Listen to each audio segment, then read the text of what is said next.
Imbas dicabutnya izin usaha asuransi jiwa Kresna, AJK, oleh Otoritas Jasa Keuangan, OJK, atas tidak adanya setoran dan jaminan dana oleh pemegang saham Kresna dinilai sebagai tindakan tegas OJK untuk melindungi kepentingan para pemegang polis AJK. Namun, sayangnya ada oknum lawyer yang mewakili para pemegang polis AJK. Dalam tindakannya selalu bertindak membela AJK dan melawan pihak-pihak yang hendak menekan AJK. Oknum lawyer ini mendapat kuasa dari korban AJK. Namun, dalam prakteknya malah membela AJK yang seharusnya dimintai pertanggungjawaban.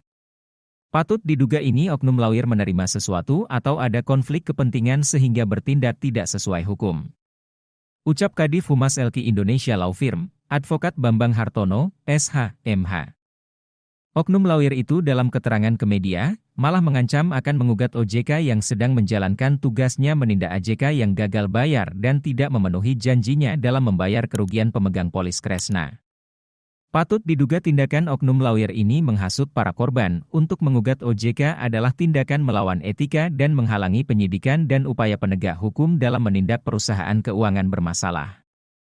LQ mendukung OJK secara penuh. Jika oknum lawyer tersebut menyerang OJK, maka LQ akan menjadi yang terdepan membela dan memberikan kesaksian untuk mendukung OJK.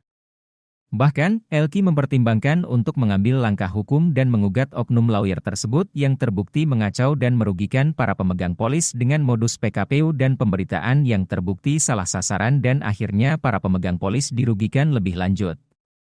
Tutur Kadif Humas LQ Indonesia Law Firm.